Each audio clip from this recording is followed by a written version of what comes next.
Good evening. Good evening, sir. So what is the URL of your blog? Sir, it is utkarshjdwivedi.blogspot.com. Blogspot.com. Yes, sir. So why didn't you go for WordPress.com? Sir, there were two options, WordPress and Blogspot. Sir, I chose Blogspot. Okay. Yes, sir. You're currently blogging, actively blogging? Sir, I have written book reviews. Sir, I get time to read books only after meals. So I do write book reviews after meals. Okay. How many followers you have? So currently I do not have followers. Okay. Yes, sir. So you privately write mostly. You write, but it is open for public. Yes, sir. It is open for people public. to read. Yes. Have you received any comments on any of your articles? Yes, sir. I do receive some comments on my articles, sir. Okay. Yes, sir. So you share among friends? Yes, sir. I share my friends or on my Twitter handle. So because when I write a book review, I also tag the author. So when they retweet, a lot of people do come and read the reviews. Okay. So what is the latest blog post that you wrote? Sir, I wrote about a book, A New Cold War, about Henry Kissinger's visit to China, because we are celebrating 50 years of that. Last year, 2021. So, sir, it was about that. There were various essays by various scholars about the US-China and particularly the India angle and other regional countries. So, sir, I wrote about what that. would have been Kissinger's view and strategy if you were alive and if he was, NSA foreign secretary? So, I think his view would have now been to advise the United States to not make an enemy out of Russia, because now the challenge is China. At that time, it was Soviet Union, and for that he made an opening to China, because there was a Sino-Soviet split in 1960s.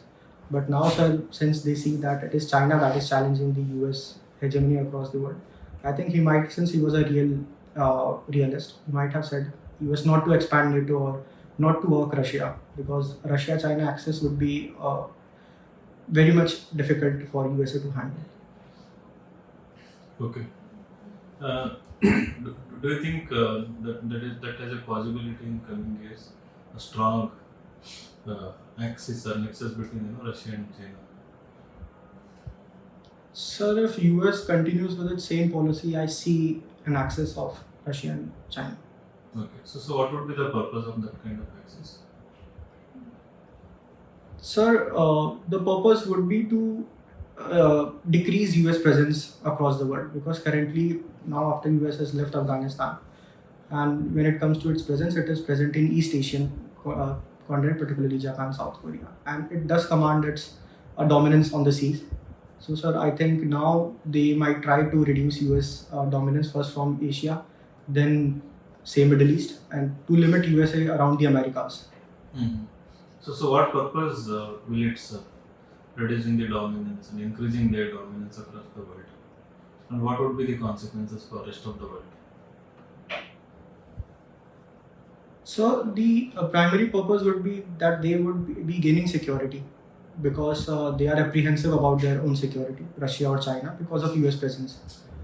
And so secondly, the consequences would be in a negative direction, because currently, sir, the world is under a liberal order that is mostly made out of United States by the UN or the Bretton Woods institutions. And so we do have alternate institutions coming up under Russia or China, but sir, it is more about autocracy versus democracy. And then, sir, if these two gain an upper hand across the world, sir, I think it might lead to further backsliding of democracy that we are already seeing. Okay. And what implications it will have if we see decline of democracy across the world? What will it mean to one, humanity in general, and with respect to global issues? Secondly.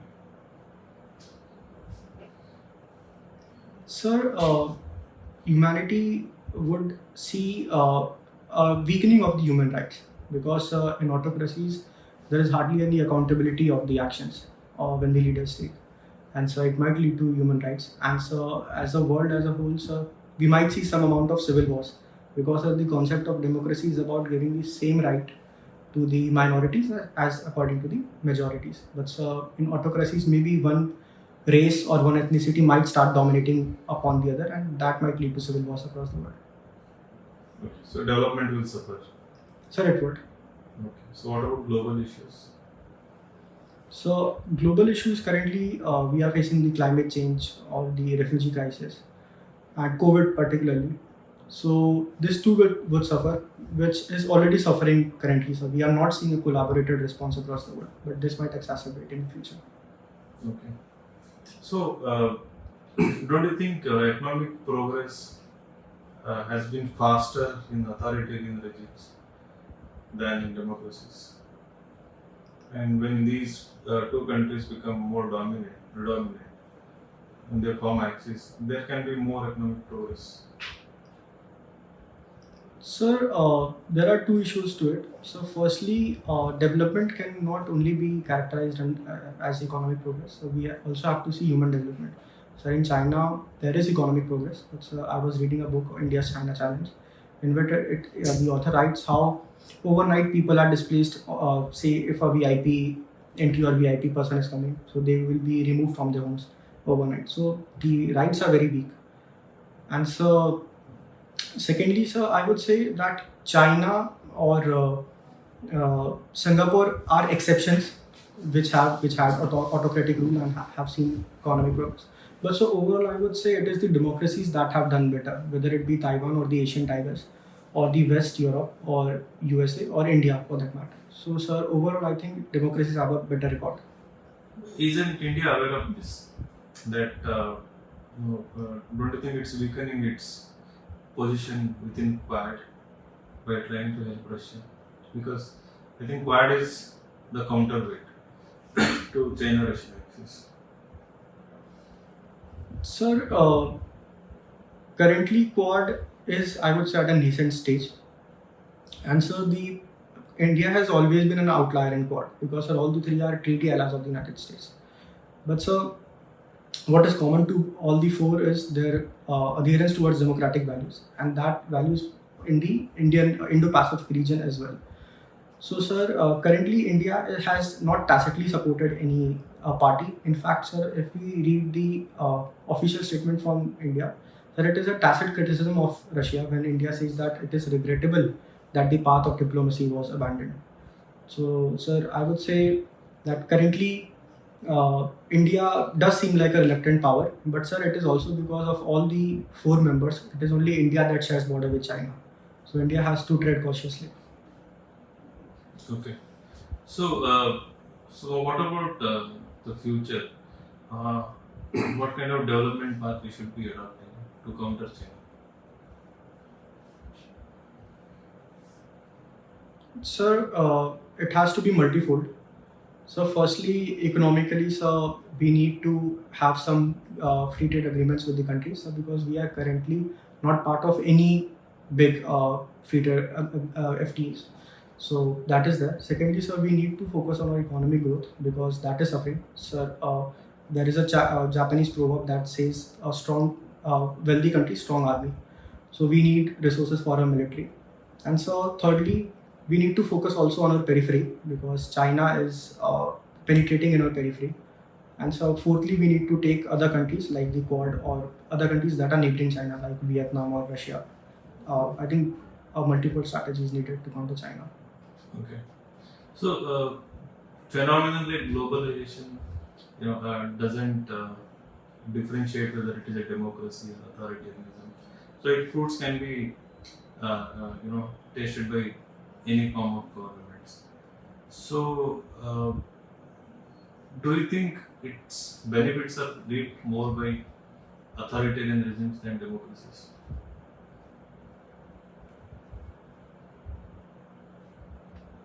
Again, to further their own power in the Russia view of oligarchs. Sir, globalization has affected differently, and so as far as some authoritarian countries are considered, it has been used selectively by the oligarchs, as we see in Russia or for China. But so that is the problem with closed systems.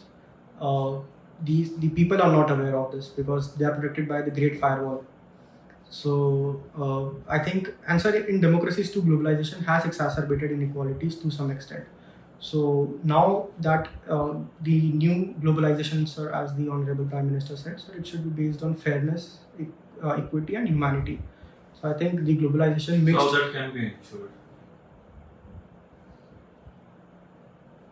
So to ensure that, so firstly we need to focus on the lower strata of the people by giving them more social security benefits, because it was seen that a lot of people in the informal sector were left jobless and homeless after the COVID lockdown.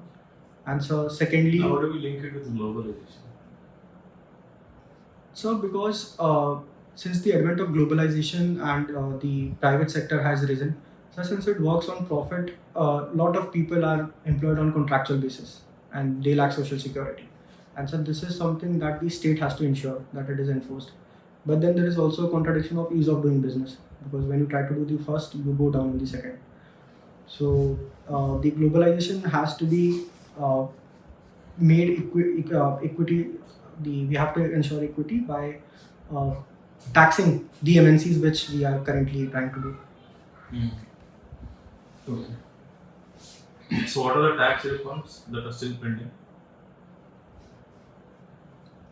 So in the direct taxes, sir, there is a call for nuanced slabs, and sir, to improve the tax base, because currently only 67% of the people are paying taxes.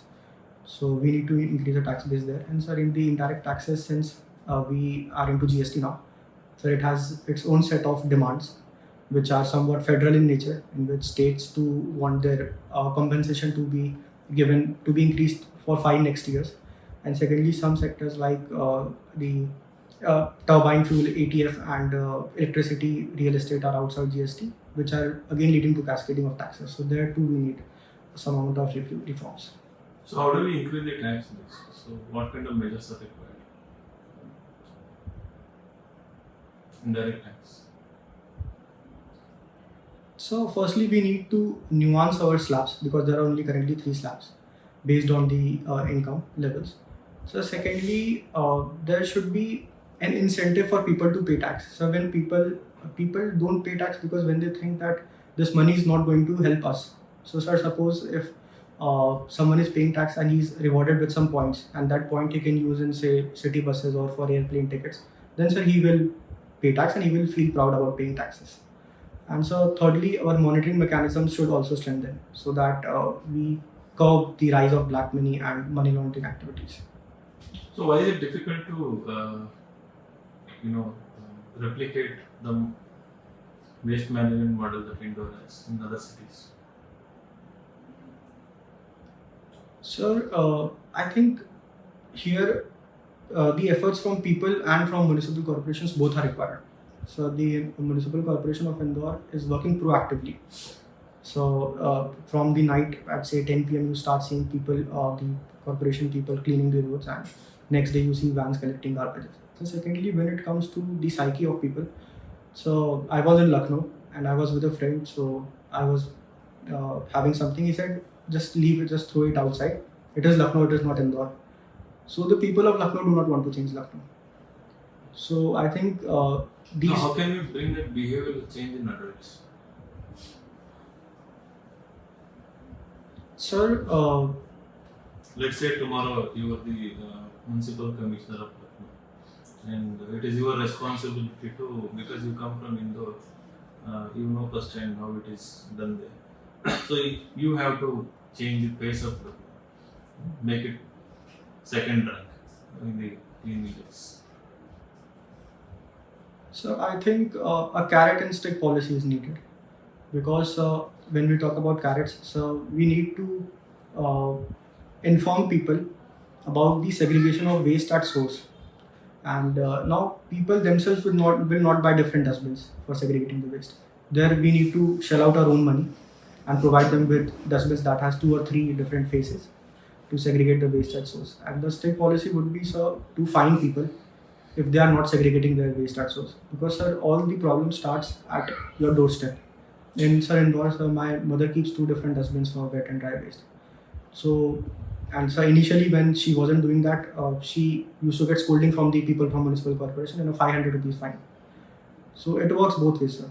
So through campaigns and some What catchy kind of slogans. campaign? So we can uh, involve some catchy slogans to for the people of Lucknow. Secondly, sir, we can start awarding people who are doing their bit to keep cities clean. People can post some photos, like see how I'm segregating the waste or I'm recycling the waste. So that generates a domino effect, in my view. Okay. So, what are the lessons that we have learned because of entire COVID experience as a nation?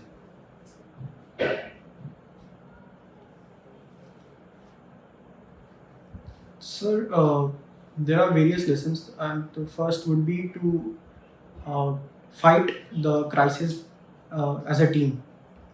So, because initially when COVID came, there were some divisions along some communal lines or something like that, which is not advisable and not good for a nation. And so, secondly, the lesson would be to keep cities clean because filthiness breeds different kinds of viruses and diseases. So these are some Any important other lessons. lesson with respect to governance? Sir, I think the governance should become more data driven because the COVID crisis, the biggest problem was avoiding human touch. And if you want to deliver things to people and you cannot interact physically with people, then you will have to take the help of data. So, sir, COVID has pushed more towards digital governance and data driven governance. Okay. So, with respect to health management, what?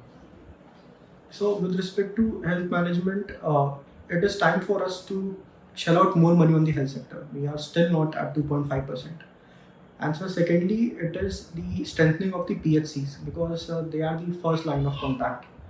And so, even in Ayushman Bharat, the outpatient delivery charges are not covered. It is only for hospitalization. So, I think we need some amount of tweaking in that, in which some amount can be reserved for OPDs and some for hospitalization charges. So, sir, health sector does require a lot of input. So, with respect to foreign policy, did you learn anything because of COVID? So, the one main lesson is Atmanirbhar because, firstly, because it originated in China and people had outsourced their supply chains to China, there was a shortage of essential items. And China was weaponizing its supply chains because when its name was called out for being the originator of the pandemic. And secondly, so Atmanirbharta also in vaccine manufacturing. So if we would have not have Serum Institute of India or Bharat Biotech, then we would have been only wanting the vaccines from the West, and the West was not in a mood to distribute vaccines. So these two lessons, I would say, I How is have. it different, Atmanirbharata, compared to Make in India? So initially, Make in India was more about following the Chinese model, in which it was more about assembling in India and not completely making the product in India. But sir, I think when it comes to Atmanirbharta, I think it is about from making the product as much Indian as it is possible by say shifting supply chains or increasing the money in the research and development. So I think that is the next level of Make in India. What is solid state? So it is one of the states in natural world in which the atoms are tightly packed in a matter. What is plasma? Plasma state. So plasma is also a state, a new state, in which it is between gaseous and liquid, in which the some gases are cooled at a very low temperature, so they behave differently in gaseous and as well as liquid form. Okay. So, what are the advancements we are seeing in the field of mechanical engineering? The cutting edge research and developments, inventions.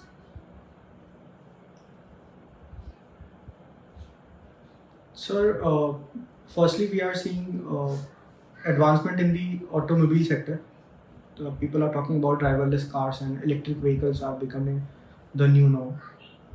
And sir, secondly, the we are moving towards power generation from the renewables to meet the Paris targets.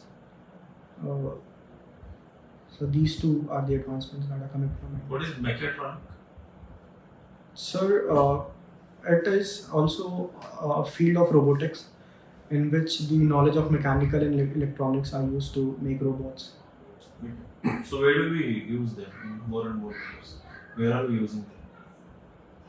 So we are using them to build artificial intelligence machines. So like there is a robot in South Bandikut, so IIT Madras has made it for manual for cleaning of the manholes to do away with the problems of manual scavenging. So, sir, in particular in the field of robotics manufacturing, we are seeing use of mechatronics. So can I think of other technologies or potential of technology to address certain social issues?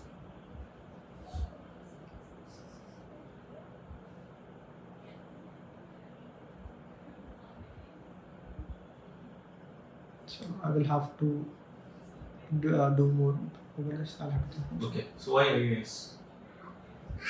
So because at a young age, my maternal grandparents were in government services in UP. So at that time, they nudged me towards IAS. And so they told me that how at a young age you get a chance to head a district and there is a social recognition to this job. And so when I searched about it, so, I got to know that there are other services as well, like the foreign service or police service and revenue service. And so I thought that it is career-wise a great option to have. So Thank you. thanks.